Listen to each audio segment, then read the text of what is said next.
Hello friends, welcome to your channel MPRM। आशा करती हूँ कि आप सभी स्वस्थ होंगे, निरंतर अपने एग्जाम की तैयारी कर रहे होंगे। आज हम पढ़ने वाले हैं कांग्रेस में गरम दल और नरम दल।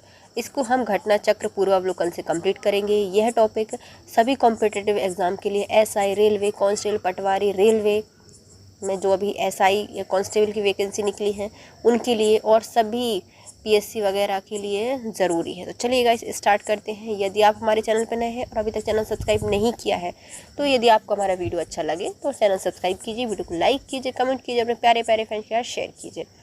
चलिए स्टार्ट करते हैं। कांग्रेस में गरम दल और नरम दल।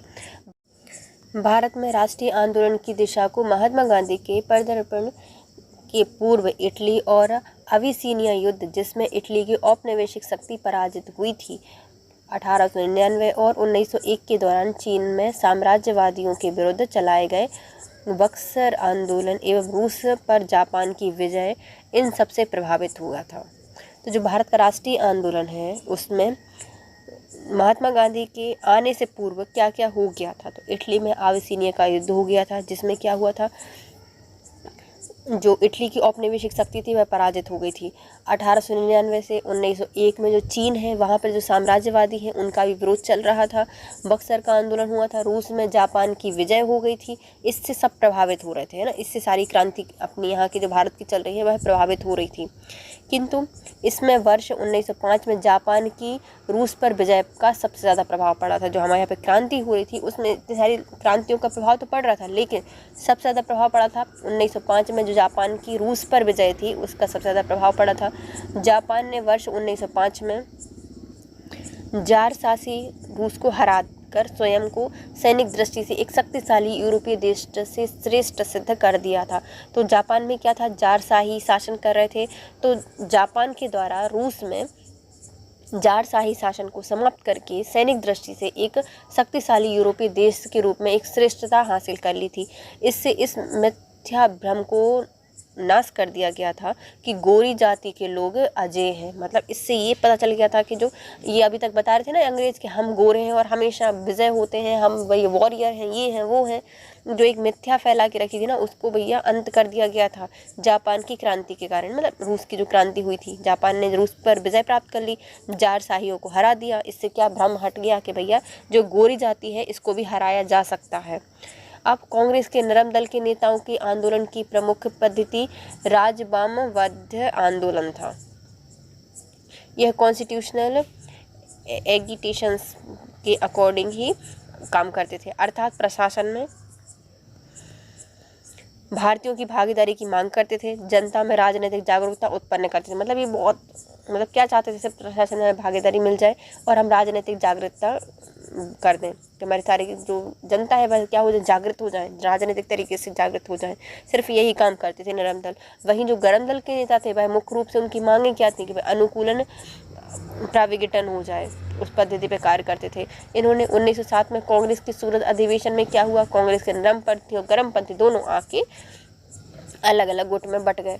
जैसे बोलते हैं अपन घर में दो बच्चे होते हैं ना, एक यहाँ जा रहा होता है, एक मतलब थोड़ा सा उधम करने वाला होता है, एक शांत वाला होता है, तो क्या होता है दोनों में झगड़ा होता है। वैसे ही एक इनमें भी था, एक नरमपंथी थे भैया जो हमेशा हाँ जी करते रहते थे, एक गर्मपंथी थे जो कि बोलते थे कि तुमने जिक्र नहीं किया तो हम डंडा मारेंगे सर पर। तो इससे क्या हुआ, 1907 में एक अधिवेशन हुआ जिसका नाम है सूरत अधिवेशन। इसको सूरत फूट भी कहा जाता है। इसमें जो गरम दल और नरम दल थे दोनों ही अलग अलग हो गए और दो गुटों में विभक्त हो गए। उदारवादी राजनीतिक एवं राजनीति के भिक्षावृत्ति के युग के अधिकांश नरमपंथी नेताओं में आते हैं दादा भाई नौरोजी, फिरोज शाह मेहता, दिनशा वाचा, ब्योमचंद्र बनर्जी और सुरेंद्रनाथ बनर्जी।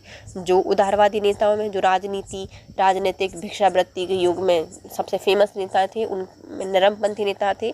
उनको क्या, उनमें कौन कौन थे और उनके गुट में कौन कौन थे, तो दादा भाई नौरोजी, फिरोज शाह मेहता, दिनशा वाचा, ब्योमचंद्र बनर्जी और सुरेंद्रनाथ बनर्जी। शहरी क्षेत्र से संबद्ध थे ये। इस काल में कांग्रेस पर समृद्धशाली जो मध्यम वर्गीय बुद्धिजीवियों के टाइम पीरियड चल रहा था। इसमें वकील, डॉक्टर, इंजीनियर, पत्रकार, साहित्यकार व्यक्ति भी सम्मिलित थे। तो जो ये नरमपंथी थे, ये कहाँ से आते थे? शहरों से आते थे। यह समृद्धशाली मध्यम वर्ग के बुद्धिजीवी वर्ग थे। इसमें वकील, डॉक्टर, इंजीनियर, पत्रकार, साहित्यकार व्यक्ति इसके अंतर्गत आते थे। उपाधियाँ और बड़े बड़े पद इन लोगों के लिए आकर्षण रखते थे। तो बड़े बड़े पद और उपाधियाँ इनके लिए आकर्षण का केंद्र होती थी। कांग्रेस में आने वाले ये प्रतिनिधि बड़े बड़े नगरों से आते थे और जनसाधारण से इनका कोई भी संपर्क नहीं था। ये जो नरमपंथी वाले हैं, ये बड़े बड़े शहरों से, बड़ी बड़ी उपाधियों से आते थे, बड़े बड़े पेशेवर थे, और यह जो सामान्य जनता है या जनसाधारण से इनका कोई संपर्क नहीं था। फिरोज शाह मेहता ने स्वयं को कहा है कि कांग्रेस की आवाज़ जनता की आवाज़ नहीं है, परंतु इसके साथ रहने वाले अन्य देशवासियों का यह कर्तव्य है कि इनकी भावना को समझे और इन्हें व्यक्त करे और इनके उपचार का प्रयत्न करे। तो जो फिरोज शाह मेहता हैं, इन्होंने स्वयं कहा है कि जो कांग्रेस है वह आम जनता की आवाज़ नहीं है, बल्कि उनके साथ रहने वालों की आवाज़ है। इसलिए यह अन्य देशवासियों का कर्तव्य होगा कि वह उनकी भाषा या उनकी भावना है उनको समझें और उन्हें व्यक्त करें, उनके उपचार का प्रयत्न भी करें। गोपाल कृष्ण गोखले उदारवादी खेमे से समृद्ध थे। जो गोपाल कृष्ण गोखले हैं, ये भी उदारवादी खेमे से या ग्रुप से आते हैं। वह समभाव एवं मृदु न्यायप्रियता में विश्वास रखते थे। ये किस में विश्वास रखते थे? समभाव, मृदु, न्यायप्रियता है, इसमें विश्वास रखते थे गोपाल कृष्ण गोखले। इन्हें पूर्ण विश्वास था कि देश की पुनरुद्धार उत्तेजना के बावंडरों में नहीं हो सकता। तो इनका पूर्ण विश्वास था कि जो हमारा देश है उसका पुनरुद्धार होना है, विकास होना है, यह जो बवंडर हैं बाहर के, इनसे तो नहीं हो सकता। वे साधन और साध दोनों की पवित्रता में विश्वास रखते थे। जो गोपाल कृष्ण गोखले हैं वह साधन और साध दोनों की पवित्रता में विश्वास रखते थे। इन्हीं विचारों से प्रभावित होकर इन्होंने गांधी जी इनके शिष्य बन गए थे। इन्हीं से प्रभावित होकर गांधी जी आए और इनके शिष्य बन गए कि भाई आप तो बहुत अच्छे इंसान हैं, और इनके शिष्य बन गए। गोपाल कृष्ण गोखले के द्वारा 1889 में सर्वप्रथम राजनीति में भाग लिया गया था। कब आए थे ये? 1889 में राजनीति में इन्होंने भाग लिया था। 1897 में इन्होंने बांचा को भारतीय व्यय के लिए नियुक्त वेलवी आयोग के सम्मुख साक्ष्य देने को कहा था। जो हमारे दिनसा बाचा हैं, इनको सबसे पहले इन्होंने 1897 में बाचा से कहा कि जाइए जो भारतीय व्यय है उसमें जो नियुक्ति हो रही है वेलवी आयोग में, उसमें अपने साक्ष्य प्रस्तुत कीजिए। 1902 में मुंबई संविधान परिषद के लिए और कालांतर में इंपीरियल लेजिस्लेटिव काउंसिल के लिए भी चुने गए थे। तो ये मतलब छोटे मोटे व्यक्ति नहीं थे, बल्कि मुंबई संविधान परिषद है 1902 में, उसमें चुने गए थे गोपाल कृष्ण गोखले जी, और कालांतर में जो इंपीरियल लेजिस्लेटिव काउंसिल थी उसके लिए भी चुने गए थे। 1906 के बाद भारतीय राजनीति में कांग्रेस के अंदर उग्रवादी दल के उदय के साथ साथ देश में क्रांतिकारी उग्रवादी दलों के आविर्भाव हो गया। तो जैसे ही 1906 का दौर स्टार्ट हुआ, भारत में बहुत सारे राजनीतिक आंदोलन दल इकट्ठा होना स्टार्ट हो गए, उग्रवादी दल आ गए, कांग्रेस के अंदर भी आ गए, और देश में बहुत सारी क्रांतिकारी थे जो उग्रवादी दलों के द्वारा की जा रही थी और उग्र थी। उग्रवादी विचारधारा के 4 प्रमुख नेता माने जाते हैं, जिसमें आते हैं बाल गंगाधर तिलक, लाला लाजपत राय, बिपिन चंद्र पाल और अरविंद घोष। तो जो उग्रवादी विचारधारा है उसके प्रमुख 4 नेताओं में आते हैं लाल बाल पाल और अरविंद घोष। तो बाल गंगाधर तिलक, लाला लाजपत राय, बिपिन चंद्र पाल और अरविंद घोष, इन नेताओं ने स्वराज प्राप्ति को ही अपना लक्ष्य प्राप्त बनाया था कि हमें स्वराज चाहिए है, प्राप्ति के लिए अपना लक्ष्य बनाया था। तो इन नेताओं का मेन लक्ष्य क्या था? स्वराज प्राप्ति। इन्हें उदारवादी नेताओं की तरह संवैधानिक दायरे के अंदर अपनी मांगे मनवाने विश्वास नहीं रखते थे। तो ये जो 4 नेता थे, ये जो उदारवादी नेताओं हैं, उनके अकॉर्डिंग जो संवैधानिक दायरा है उनकी बात मनवाने का उसमें विश्वास नहीं रखते थे। तिलक ने कहा था कि हमारा उद्देश्य आत्मनिर्भरता है और भिक्षावृत्ति नहीं है। तो बाल गंगाधर तिलक के कथन थे कि हमारा उद्देश्य क्या है? आत्मनिर्भरता, भिक्षावृत्ति नहीं है। इन्होंने कांग्रेस पर प्रार्थना, याचना और विरोध की राजनीति करने का आरोप लगाया था। जो कांग्रेस है ये क्या करती थी? प्रार्थना, याचना करती थी और विरोध की नीति का आरोप लगाया था किनके द्वारा? बाल गंगाधर तिलक के द्वारा, या जो उग्रपंथी दल था उनका द्वारा। के नेतृत्व में कांग्रेस की प्रार्थना और याचना की नीति समाप्त हो गई थी। जैसे ही उग्रवादी दल आया या उग्रपंथ आया तो इन्होंने क्या किया? हमने प्रार्थना और याचना को तो एक साइड ही कर दिया और ये नीतियां ही समाप्त कर दी गई। जहां उग्रवादी दल संवैधानिक आंदोलन में, अंग्रेजों की न्यायप्रियता में और वार्षिक सम्मेलन में भाषण देने में, प्रस्ताव पारित कराने में, इंग्लैंड में शिष्टमंडल भेजने में विश्वास करते थे। वहीं जो दूसरी ओर उग्रवादी दल है वह आक्रामक प्रतिरोध में, सामूहिक आंदोलन में और आत्म बलिदान के लिए दृढ़ निश्चय में विश्वास करते थे। जो उदारवादी दल था वो क्या करता था कि अंग्रेजों की न्यायप्रियता में विश्वास करता था कि हाँ, अंग्रेज हमारे साथ न्याय करेंगे। वार्षिक सम्मेलन करते थे, भाषण देते थे और प्रस्ताव पारित करवाते थे, भाई हमारी अर्जी है, पास कर दो यार। शिष्टमंडल में, इंग्लैंड में जो शिष्टमंडल है वहाँ पे मंडल में इनको भेजने में ही विश्वास रखते थे। लेकिन जो उग्रवादी दल था वो क्या करता था, सीधा आक्रामक प्रतिरोध व्यक्त करता था, सामूहिक आंदोलन का आयोजन करता था, आत्म बलिदान के जो दृढ़ निश्चय है उसमें विश्वास रखता था। इसके लिए स्वराज का अर्थ होता था विदेश नियंत्रण से पूर्ण स्वतंत्रता। जो उग्रवादी दल था वो क्या चाहता था कि जो हमारा स्वराज है उसका अर्थ मानता था विदेशी नियंत्रण से पूर्ण स्वतंत्रता, जबकि जो उदारवादी दल है वह स्वराज का अर्थ मानते थे साम्राज्य के अंदर औपनिवेशिक स्वशासन। साम्राज्य के अंदर औपनिवेशिक स्वशासन मानते थे उदारवादी, और उग्रवादी मानते थे स्वराज का अर्थ विदेशी नियंत्रण से पूर्ण स्वतंत्रता। लाला लाजपत राय को शेर-ए-पंजाब के नाम से जाना जाता है। यह भारतीय राष्ट्रीय कांग्रेस में गरम दल के नेता और पूरे पंजाब के प्रतिनिधि थे। इन्होंने पंजाब केसरी भी कहा जाता है। तो लाला लाजपत राय कौन है, इनको शेर-ए-पंजाब कहा जाता है। यह भारतीय राष्ट्रीय कांग्रेस में गरम दल के नेता थे और पूरे पंजाब के प्रतिनिधि करते थे। इन्हें पंजाब केसरी के नाम से भी जाना जाता था। लाला लाजपत राय बाल गंगाधर तिलक और बिपिन चंद्र पाल को लाल बाल पाल के नाम से भी जाना जाता है। तो लाला लाजपत राय, बाल गंगाधर तिलक और बिपिन चंद्र पाल को लाल बाल पाल के नाम से जाना जाता है। साइमन कमीशन का विरोध करते हुए इन पर लाठीचार्ज से लाला लाजपत राय घायल हुए, जिसके कारण इनकी 17 नवंबर 1928 को इनकी मृत्यु हो गई थी। साइमन कमीशन का विरोध करते समय इन पर लाठीचार्ज हुए, जिससे लाला लाजपत राय की 17 नवंबर 1928 को मृत्यु हो गई थी। लाला लाजपत राय ने इटली के क्रांतिकारी राष्ट्रपति मैज़नी के जीवन वृत्तांत को पढ़ने के बाद इन्होंने अपना राजनीतिक गुरु मान लिया था। तो लाला लाजपत राय हैं, इन्होंने जो इटली की क्रांतिकारी हैं वहाँ के राष्ट्रपति मैज़नी के जीवन वृत्तांत को पढ़ते के बाद उन्हें अपना राजनीतिक गुरु मान लिया था। बाद में इन्होंने मैज़नी की उत्कृष्ट रचना ड्यूटीज़ ऑफ मैन का उर्दू में अनुवाद किया है। तो लाला लाजपत राय हैं, उन्होंने इटली के जो क्रांतिकारी हैं मैज़नी, उनको अपना राजनीतिक गुरु मान लिया था उनको पढ़ने के बाद, और उनकी जो मैज़नी की उत्कृष्ट रचना है ड्यूटीज़ ऑफ मैन, इसका उर्दू में अनुवाद किया था। बंगाल के विभाजन के विरोध के चलते स्वदेशी आंदोलन में अरविंद घोष प्रमुख नेता थे। तो बंगाल विभाजन के समय जो आंदोलन चलाया गया था स्वदेशी आंदोलन, इसमें जो अरविंद घोष हैं वह प्रमुख नेता थे। इस आंदोलन के अन्य प्रमुख नेता में आते हैं लाला लाजपत राय, बाल गंगाधर तिलक जो कि महाराष्ट्र से, और बिपिन चंद्र पाल बंगाल से विद्रोह कर रहे थे। तो स्वदेशी आंदोलन 1905 के समय हुआ था जब बंगाल विभाजन हुआ। इसमें लाला लाजपत राय पंजाब से, बाल गंगाधर तिलक महाराष्ट्र से और बिपिन चंद्र पाल बंगाल से विद्रोह कर रहे थे। तिलक सेवा एवं बलिदान में विश्वास करते थे और सरकार की सत्ता को चुनौती देने का साहस था। जो बाल गंगाधर तिलक है वह सेवा और बलिदान में विश्वास करते थे, इनमें सरकार की सत्ता को चुनौती देने का साहस था।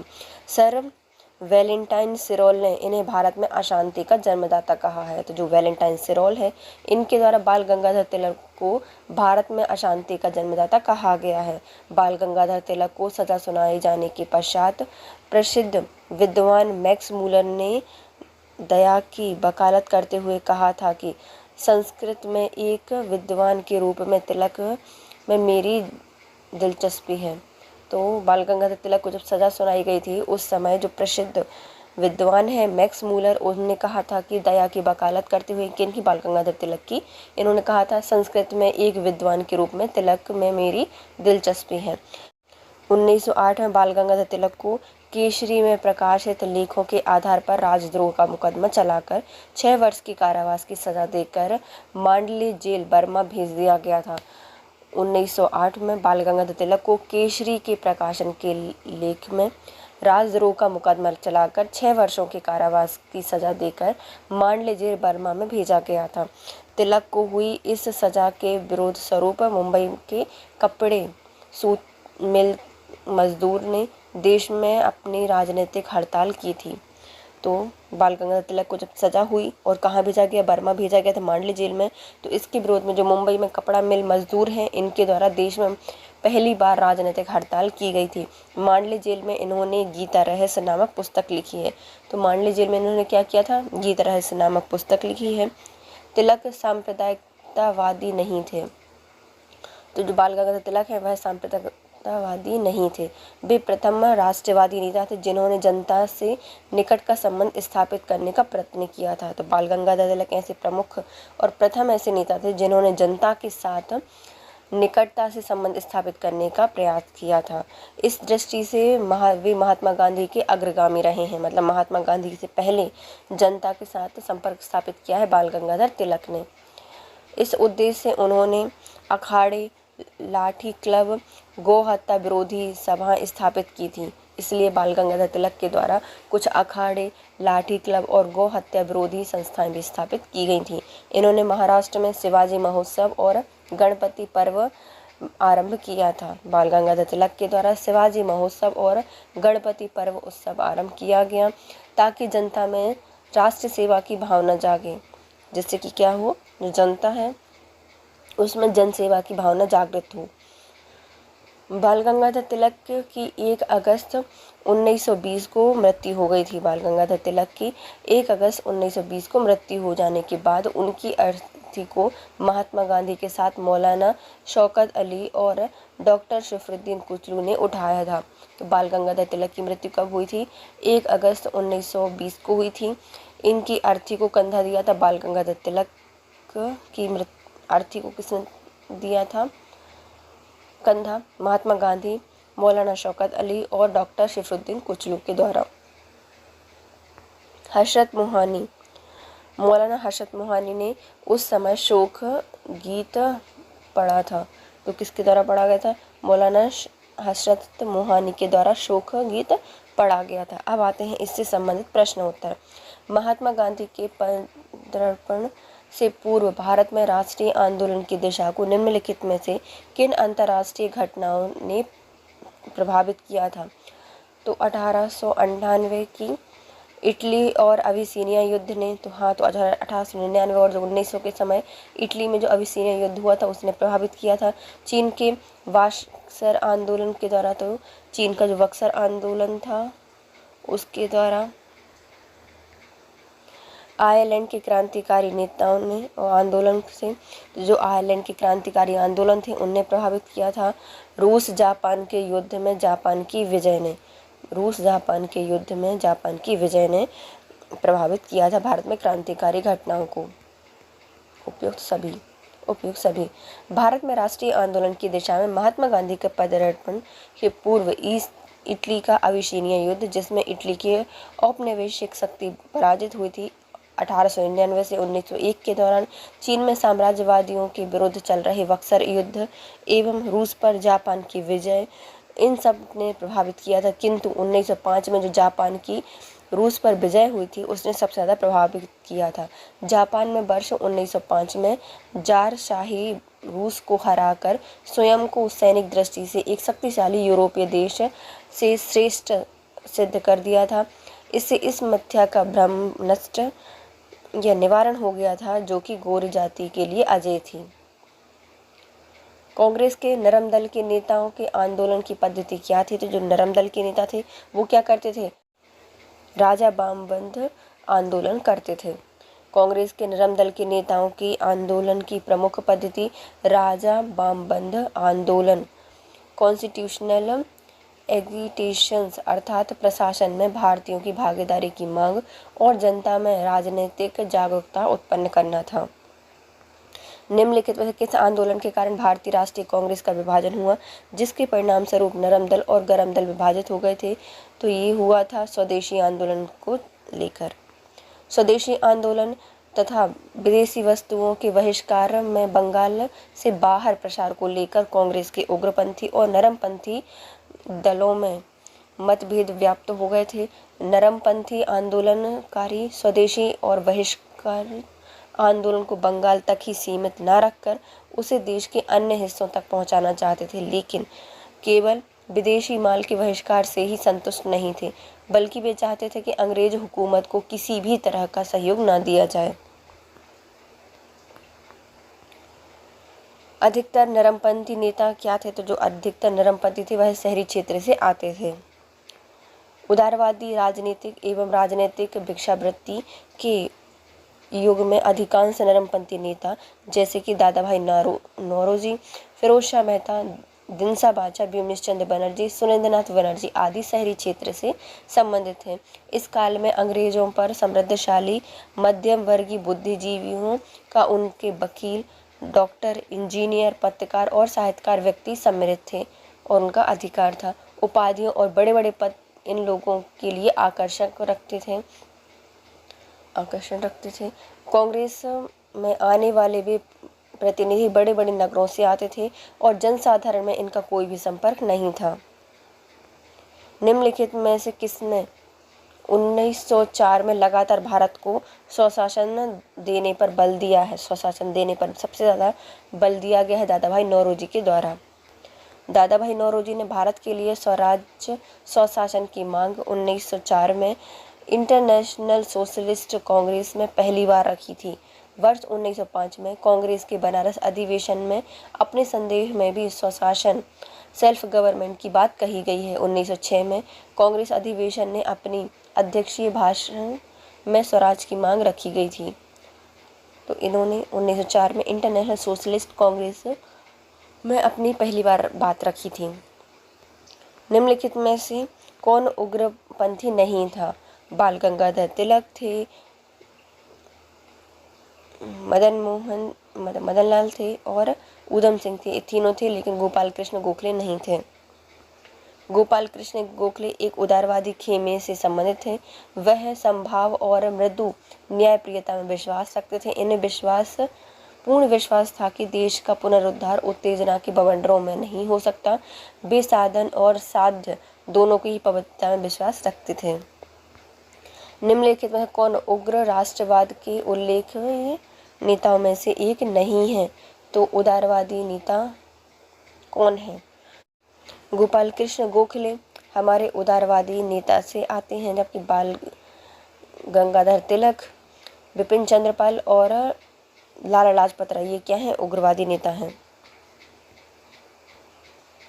निम्नलिखित में से कौन उग्र राष्ट्रवादी नेता नहीं है? तो उग्र नहीं है, बाल गंगाधर तिलक हैं, बिपिन चंद्र पाल हैं, लाला लाजपत राय हैं, लोग गोपाल कृष्ण गोखले नहीं हैं।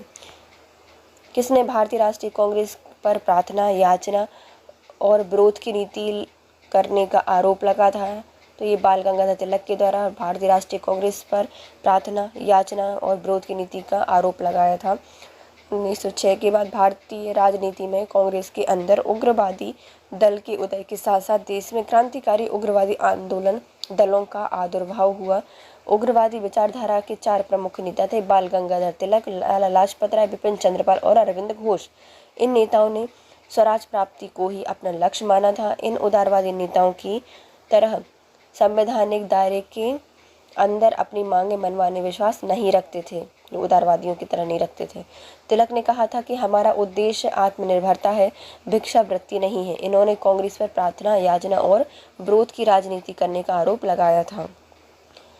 किसने भारतीय राष्ट्रीय कांग्रेस के विरुद्ध में अनुनय, विनय और विरोध की राजनीति का दोष लगाया था? तो बाल गंगाधर तिलक के द्वारा। कांग्रेस की प्रार्थना और याचना की नीति अंतोगत्वा समाप्त हो गई थी। यह बाल गंगाधर तिलक के नेतृत्व में समाप्त कर दी गई थी। कांग्रेस नेतृत्व की आवेदन निवेदन नीति की असफलता ने देश के अंदर खुद कांग्रेस के अंदर असंतोष पैदा कर दिया था। ब्रिटिश सरकार द्वारा लगातार कांग्रेस के प्रति अपनाई जाने वाली अपेक्षापूर्ण नीतियों ने कांग्रेस के युवा नेता जैसे कि बाल गंगाधर तिलक, लाला लाजपत राय और बिपिन चंद्र पाल को अंदर से आंदोलित किया था। इन युवा नेताओं ने उदारवादी नेताओं की राजनीतिक भिक्षावृत्ति में विश्वास नहीं रखते थे। इन्होंने स्वराज प्राप्ति को अपना मुख्य लक्ष्य बनाया था। बाल गंगाधर तिलक इन विचारधाराओं के अग्रदूत थे। इनके नेतृत्व में कांग्रेस की प्रार्थना और याचना की नीति समाप्त हो गई थी। भारतीय राष्ट्रीय कांग्रेस को किसने भीख मांगने वाली संस्थान, बेगिंग इंस्टीट्यूट कहा है? तो ये कहा गया है बाल गंगाधर तिलक के द्वारा। उग्र विचारधारा वाले नेताओं ने कांग्रेस के बारे में नकारात्मक टिप्पणियां की हैं। इनमें आते हैं बाल गंगाधर तिलक। इन्होंने भारतीय राष्ट्रीय कांग्रेस को याचना संस्थान या वैगिंग इंस्टीट्यूट की संज्ञा दी थी। भारतीय राष्ट्रीय आंदोलन में गर्मपंथियों का प्रादुर्भाव कब हुआ है? तो ये हुआ है 1906 के बाद। 1906 के बाद भारतीय राष्ट्रीय राजनीति में कांग्रेस के भीतर गरम दल का प्रभाव बढ़ा। गरम दल का नेतृत्व मुख्य कांग्रेसी नेता बाल गंगाधर तिलक, लाला लाजपत राय, बिपिन चंद्रपाल और अरविंद घोष ने मिलकर किया था। इन नेताओं ने स्वराज को अपना लक्ष्य बनाया। बाल गंगाधर तिलक ने नारा दिया था कि स्वराज मेरा जन्मसिद्ध अधिकार है और मैं इसे लेकर रहूंगा। निम्नलिखित में कौन सा नेता कांग्रेस के गरम दल से संबंधित है? गरम दल से संबंधित है अरविंद घोष। अरविंद घोष के उग्रवादी विचारधारा अर्थात गरम पंथ के नेता थे। वे गरम दल के चार स्तंभ लाल बालपाल, लाला लाजपत राय, बाल गंगाधर तिलक और बिपिन चंद्रपाल और अरविंद घोष में से एक थे।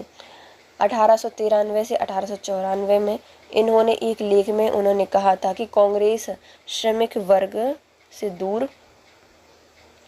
दूर है और अराष्ट्रवादी है तथा पूर्णतः असफल रही है तथा इसके शासकों के प्रसन्न होने के भय से नष्ट न होने की नीतियों ने उनको कायरता की संज्ञा दी थी। इनके अनुसार कांग्रेस क्षय रोग से मरने वाली है। वर्ष 1908 में पुलिस द्वारा मणिकतला उद्यान में छापा मारकर इन्हें 34 लोगों को गिरफ्तार किया, जिनमें अरविंद घोष भी थे। सभी के ऊपर अलीपुर षड्यंत्र मामले के अंतर्गत मुकदमा चलाया गया। अरविंद घोष को 1 वर्ष की सजा हुई, किंतु बाद में साक्ष्य के अभाव में इन्हें छोड़ दिया गया। कालांतर में क्रांतिकारी क्रियाकलाप से अलग होकर सन्यासी बन गए और पांडुचेरी चले गए। निम्नलिखित में से कौन एक उग्रवादी था? तो हमारे बिपिन चंद्रपाल एक उग्रवादी रहे हैं। भारतीय राष्ट्रीय आंदोलन में निम्नलिखित में कौन नरम दलीय के तौर पर नहीं जाना जाता? बाल गंगाधर तिलक को गरम दलीय से जाना जाता है। शेर ए पंजाब कहा जाता है लाला लाजपत राय को। लाला लाजपत राय को शेर ए पंजाब के नाम से जाना जाता है। यह भारतीय राष्ट्रीय कांग्रेस में गरम दल के नेता थे और पंजाब के प्रतिनिधि थे। इन्होंने पंजाब केसरी भी कहा जाता है। निम्नलिखित में से कौन भारतीय राष्ट्रीय कांग्रेस के उदारवादी से जुड़े नहीं थे? उदारवादी नेता हैं हमारे फिरोज शाह मेहता, दादा भाई नौरोजी और गोपाल कृष्ण गोखले, लेकिन लाला लाजपत राय एक गरम दल के नेता थे।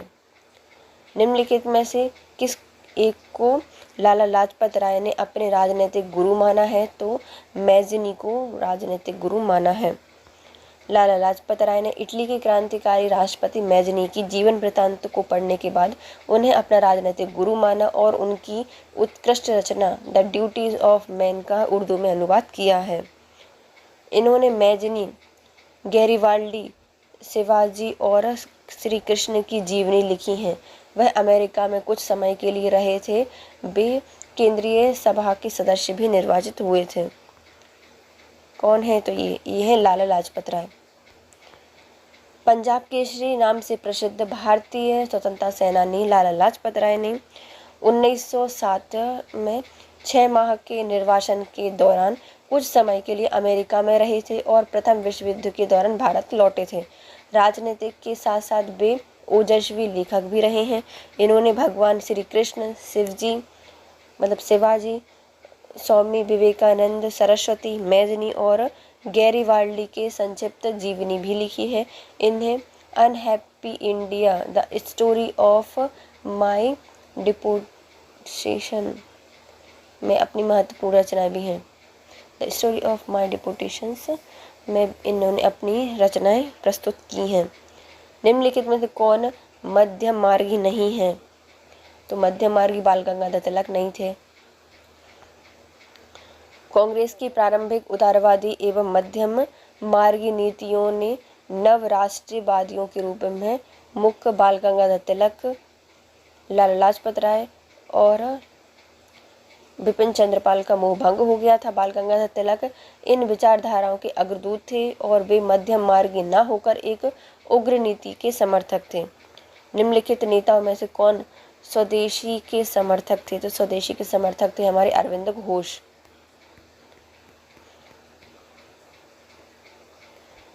बंगाल के विभाजन के विरोध के चलते स्वदेशी आंदोलन में अरविंद घोष प्रमुख नेता थे।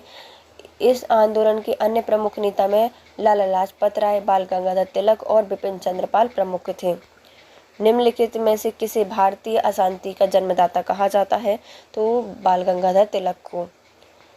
तिलक सेवा बलिदान में विश्वास रखते थे। इन्होंने सरकार की सत्ता को चुनौती देने का साहस भी था। इन्होंने ही प्रयत्नों के परिणाम स्वरूप कांग्रेस सरकार की प्रशंसा करने वाली संस्थानों से बदलकर सरकार की आलोचना संस्था बन गई थी।